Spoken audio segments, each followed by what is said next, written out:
नमस्कार, आप देख रहे हैं इंडिया न्यूज। आपके साथ मैं हूं रचना। शुरुआत करेंगे सुपरफास्ट 100 की। अगले आधे घंटे में देखिए देश दुनिया की तमाम बड़ी खबरें। और आपके साथ मैं हूं राजीव शर्मा। शुरुआत करेंगे बड़ी खबर से। प्रधानमंत्री नरेंद्र मोदी आज अपने आधिकारिक आवास 7RCR में पहुंचे और यहां पूजा अर्चना की। उन्होंने पीएम आवास का घूम घूम कर मुआयना भी किया। खबर है कि आज से वो 7RCR में ही रहने लगेंगे। मोदी की सुरक्षा को लेकर प्रधानमंत्री आवास में एक सुरंग भी बनाई जा रही है। सुरंग 7RCR से सफदरजंग एयरपोर्ट तक जाएगी।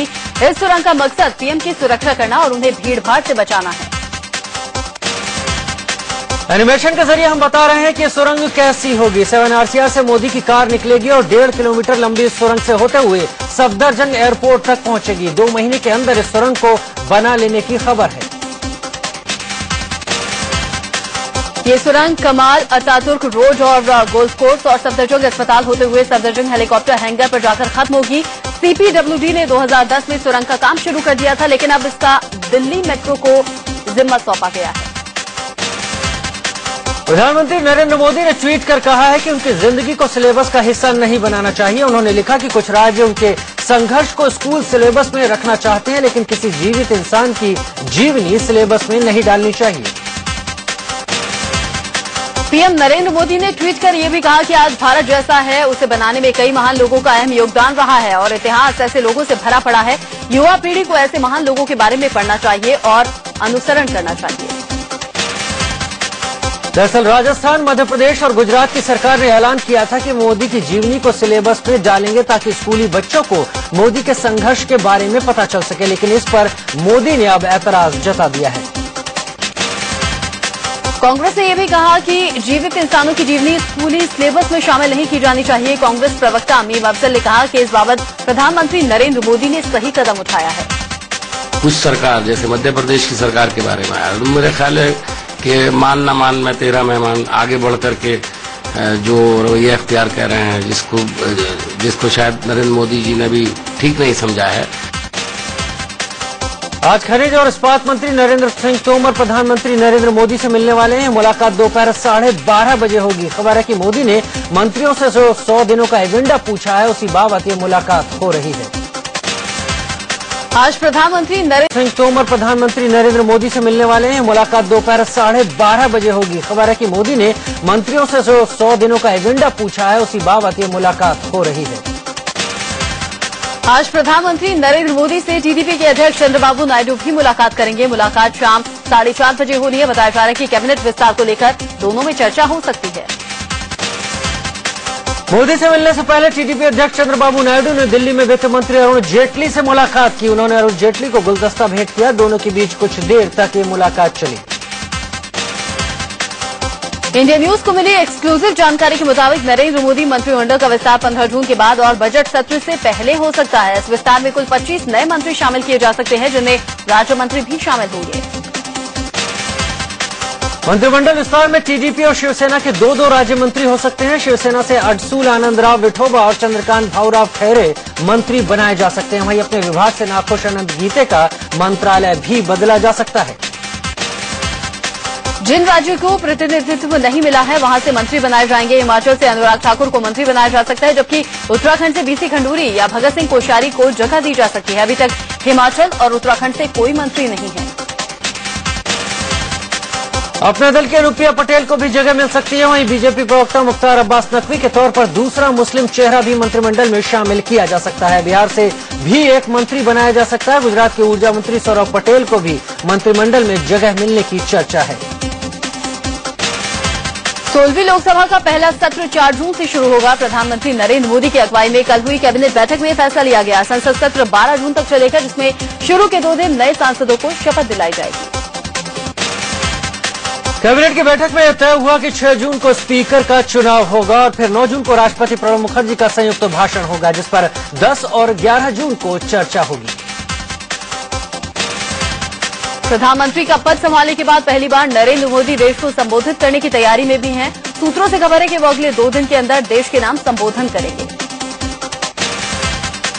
कल हुई कैबिनेट बैठक में प्रधानमंत्री नरेंद्र मोदी ने अपने मंत्रियों से 100 दिनों का एजेंडा तय करने को कहा। साथ ही उन्होंने मंत्रियों को 3 मंत्र दिए: गुड गवर्नेंस यानी सुशासन, डिलीवरी और नीतियों को लागू करना।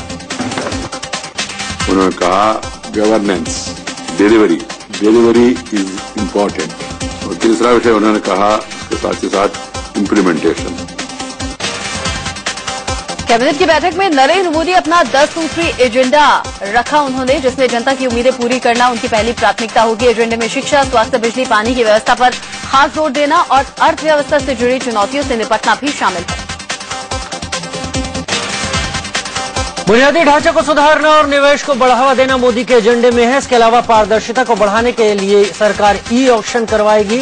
सरकारी नीतियों में स्थायित्व पर जोर होगा और इस पर तय समय सीमा में अमल किया जाएगा।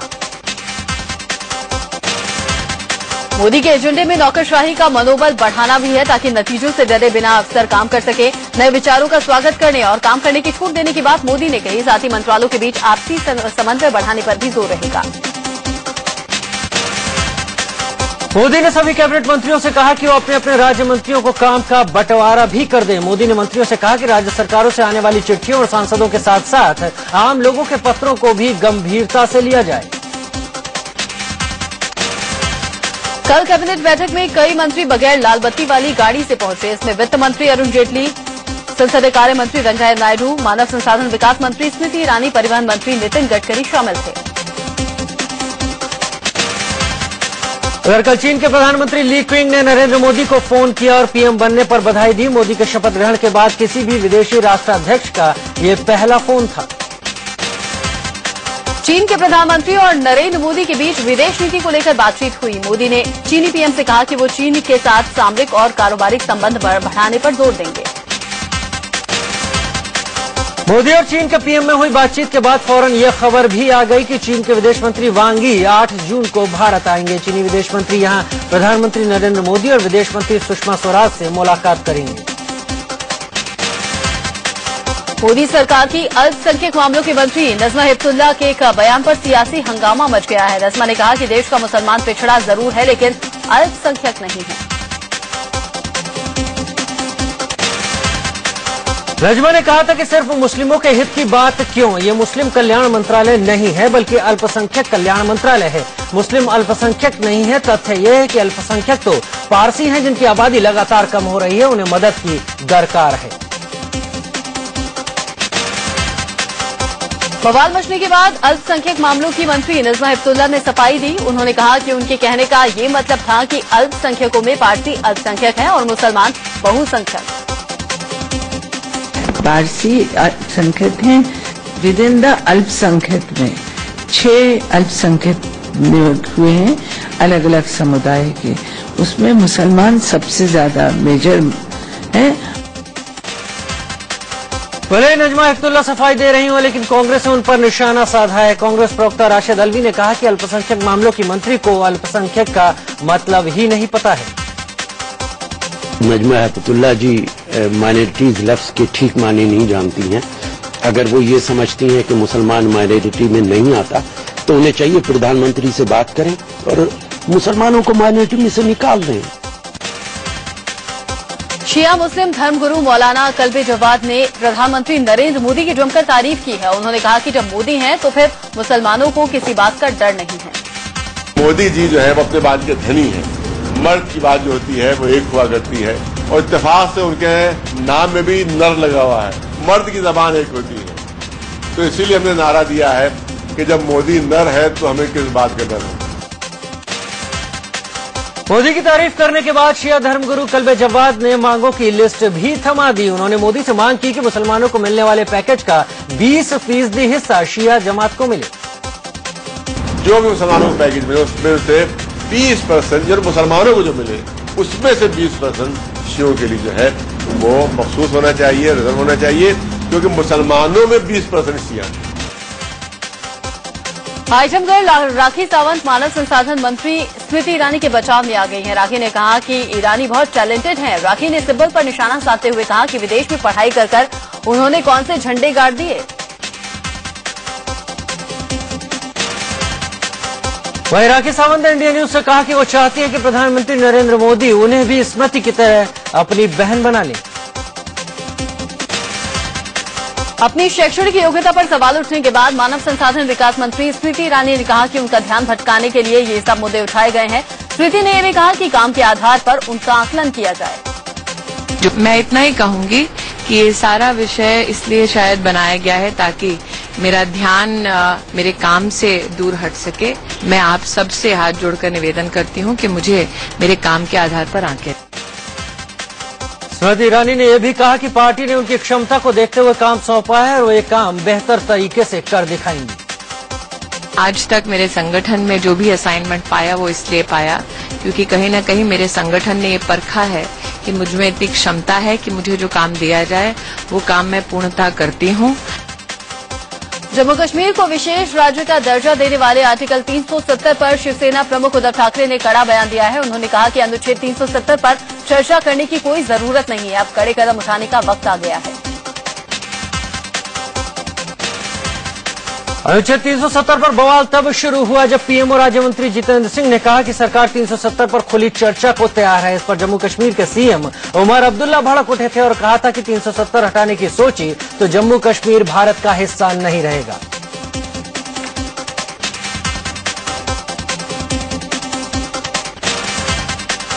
जम्मू कश्मीर के मुख्यमंत्री उमर अब्दुल्ला के अनुच्छेद 370 पर दिए गए बयान के खिलाफ देश के कई इलाकों में विरोध हो रहा है। गोरखपुर में बीजेपी कार्यकर्ताओं ने उमर का पुतला फूंका और उनके खिलाफ नारेबाजी की।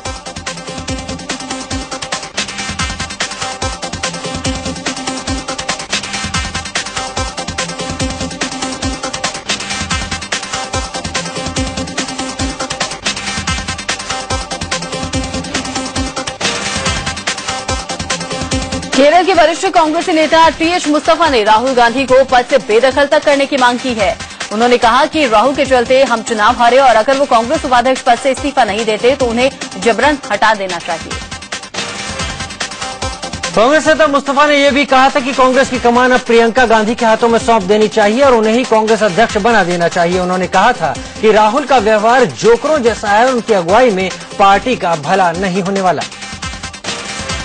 नई सरकार में कांग्रेस अध्यक्ष सोनिया गांधी के दामाद रॉबर्ट वाड्रा को मिल रही सुरक्षा जांच में छूट खत्म हो सकती है। नागरिक उड्डयन मंत्री अशोक गजपति राजू ने कहा कि आमतौर पर हर भारतीय को सुरक्षा जांच से गुजरना चाहिए।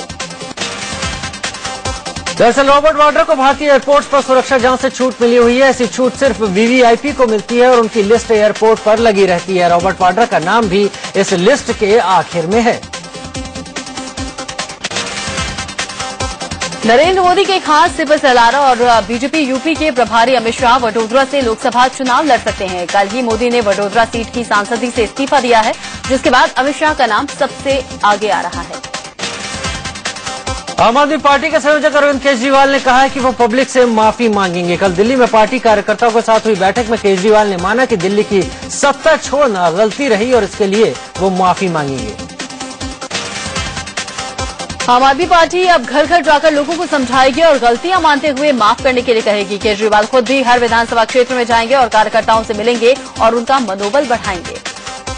जनता में जो गलतफहमी पहुंची है उसको कैसे दूर किया जाए, उसके लिए कार्यकर्ता कैसे घर घर जाके लोगों को फिर से अपने मुद्दों को समझाने के लिए और अपने मुद्दों के साथ लोगों को जोड़ने का प्रयास करेंगे, उस पर पूरी रणनीति बनेगी। दिल्ली के उपराज्यपाल नजीब जंग ने गृह मंत्री राजनाथ सिंह से मुलाकात की। सूत्रों के मुताबिक दोनों के बीच दिल्ली में विधानसभा चुनाव के मसले पर बात हुई। केंद्रीय स्वास्थ्य मंत्री डॉक्टर हर्षवर्धन ने विधायक पद से इस्तीफा दे दिया है। साथ ही उन्होंने दिल्ली बीजेपी के प्रदेश अध्यक्ष पद से भी इस्तीफा दे दिया है। सांसद चुने गए बीजेपी विधायक रमेश बिधूड़ी और प्रवेश वर्मा ने भी विधायकी छोड़ दी। अब SP supremo Mulayam Singh Yadav Mainpuri Lok Sabha seat से चुनाव नहीं लड़ेंगे। वो अपने ही परिवार के किसी सदस्य को मैनपुरी से उम्मीदवार बना सकते हैं। हाल ही में मुलायम ने ये सीट छोड़ी है। वाराणसी में बिजली कटौती के खिलाफ धरने पर बैठे बीजेपी विधायक श्यामदेव राय चौधरी उर्फ दादा की तबियत बिगड़ गई है। बावजूद इसके उनका अनशन जारी है। उन्होंने अनशन खत्म करने से इनकार कर दिया है।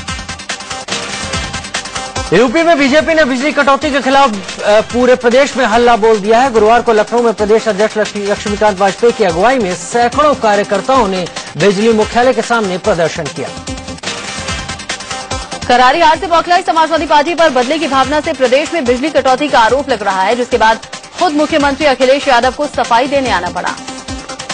कुछ लोग जानबूझ करके चुनाव के बाद आरोप लगा रहे हैं। कुछ लोग जानबूझ करके चुनाव के बाद आरोप लगा रहे हैं। वहीं अखिलेश ने यह भी बताया कि वो प्रदेश में लगातार बिजली व्यवस्था दुरुस्त करने की कोशिश कर रहे हैं। उन्होंने कहा कि 2016 तक बिजली संकट दूर कर लिया जाएगा। समाजवादी पार्टी ने ये संकल्प लिया है और चुनाव के दौरान भी मैंने इस बात को कहा कि 2016 से गांव में 18 घंटे और शहरों में 22 से लेकर के 24 घंटे बिजली उपलब्ध कराएगी समाजवादी पार्टी। चढ़ते पारे ने दिल्ली और एनसीआर में बुरा हाल कर रखा है। गुरुवार को तो दिल्ली में गर्मी का 16 साल का रिकॉर्ड ही टूट गया और कल पालम में तापमान 46 डिग्री के पार हो गया। मौसम विभाग के मुताबिक शनिवार को थोड़ी राहत मिल सकती है। दिल्ली में तपती गर्मी के बीच गुरुवार की रात बिजली 4 से 5 घंटे गुल रही, जिससे लोगों को भारी परेशानी का सामना करना पड़ा। दिल्ली के आसपास के इलाकों में भी बिजली का यही हाल रहा। सुप्रीम कोर्ट में मुंबई के कैंपाकोला कंपाउंड वाले मामले पर सुनवाई टल गई है। अब मामले पर मंगलवार को सुनवाई होगी। बीएमसी ने सोसाइटी के लोगों को 31 मई तक फ्लैट खाली करने के लिए कहा था, जिसके खिलाफ इन लोगों ने सुप्रीम कोर्ट में अर्जी लगाई। सहारा ग्रुप के मुखिया सुब्रत राय को सुप्रीम कोर्ट ने जमानत देने से फिर इनकार कर दिया। राहत नहीं मिलने के चलते उन्हें तिहाड़ जेल में ही रहना होगा। निवेशकों के 20,000 करोड़ नहीं चुकाने के चलते 4 मार्च से सुब्रत राय जेल में हैं। यूपी बोर्ड हाई स्कूल के परिणाम आज जारी कर दिए जाएंगे। दोपहर करीब 12:30 बजे परीक्षा के रिजल्ट घोषित किए जाएंगे। डॉली बिंद्रा एक बार फिर से विवादों में है। जिस बिल्डिंग में डॉली बिंद्रा रहती है वहां कल खूब ड्रामा हुआ। डॉली के परिवार वाले और पड़ोसियों के बीच जमकर हाथापाई हुई। बिग बॉस की प्रतिभागी रही डॉली बिंद्रा के फ्लैट में मारपीट की तस्वीरें सीसीटीवी में कैद हुई, जिसमें हाथापाई के दौरान डॉली भी बीच में नजर आ रही है। एक तरफ डॉली का परिवार है, दूसरी तरफ बिल्डिंग के पड़ोसी का परिवार। डॉली ने अपने पड़ोसी सुनील खानपुर के परिवार पर मारपीट का आरोप लगाया है। डॉली का आरोप है कि साल 2012 में सुनील खानपुर ने उनके परिवार पर जातिगत टिप्पणी की थी, जिसके बाद दोनों के बीच तल्खी बढ़ गई। डॉली ने पुलिस में एफआईआर दर्ज करवाई है। डॉली का आरोप है कि इसी बात को लेकर सुनील खानपुर और उनके परिवार वालों ने डॉली के घर में घुसकर मारपीट की, जिसमें उन्हें चोट आई। यूपी के बदायूं में 2 बहनों की गैंगरेप के बाद हुई हत्या को केंद्रीय गृह मंत्रालय ने गंभीरता से लिया है। यूपी सरकार को केंद्र एडवाइजरी भी भेजने वाला है। गृह मंत्रालय ने गृह सचिव से रिपोर्ट भी तलब की है। उधर महिला आयोग ने भी मामले को संज्ञान में लिया। आयोग ने दिल दहलाने वाली इस वारदात के बाद जांच दल बनाया है। ये टीम मौके से महिला आयोग को रिपोर्ट भेजेगा। बदायूं में 2 बहनों से गैंगरेप और उनकी हत्या के मामले में पुलिस ने एक आरोपी सिपाही समेत 3 लोगों को गिरफ्तार कर लिया है। मामले में 2 आरोपी अब भी फरार हैं, जिन्हें पुलिस जल्द शिकंजे में लेने का दावा कर रही है। इस पूरे मामले में पीड़ित परिवार सीबीआई जांच की मांग कर रहा है। दरअसल यूपी के बदायूं में गैंगरेप के बाद 2 बहनों को फांसी पर लटका दिया गया। दोनों चचेरी बहनों के शव पेड़ से लटके मिले थे। यूपी के बदायूं में पैसे के लेन देन को लेकर थाने में पुलिस वाले आपस में ही भिड़ गए। सिपाही हीरालाल ने अपने ही थानाध्यक्ष मनोहर सिंह से हाथापाई करनी शुरू कर दी। दिल्ली के सुल्तानपुर इलाके में लगी आग में 100 झुग्गियां जलकर खाक हो गई। हादसे में किसी के हताहत होने की खबर नहीं है। भोपाल में झुग्गी बस्ती में भीषण आग लगने से 25 झुग्गियां जलकर खाक हो गई। उधर जम्मू के कटरा में वैष्णो देवी श्राइन बोर्ड के गोदाम में आग लगने से अफरा तफरी मच गई। काफी मशक्कत के बाद दमकल की टीम ने आग पर काबू पाया। मुंबई के अंधेरी में नाइट क्लब में गोली चलने से हड़कंप मच गया। नाइट क्लब में एक लड़की से छेड़छाड़ हुई। दिल्ली के उस्मानपुर इलाके में एक लड़के की लाश मिलने से सनसनी फैल गई। युवक के सिर पर शीशे से वार किया गया था।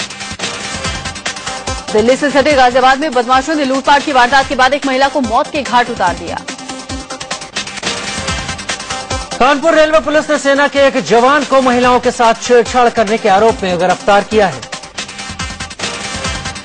कानपुर के स्वरूप नगर इलाके में पार्क के अंदर लाश मिलने से हड़कंप मच गया। मरने वाले के सिर में गोली लगी थी। इंदौर में एक युवक ने अपनी सास की ज्यादतियों से तंग आकर फांसी लगाकर खुदकुशी कर ली। पीड़ित घर जमाई था।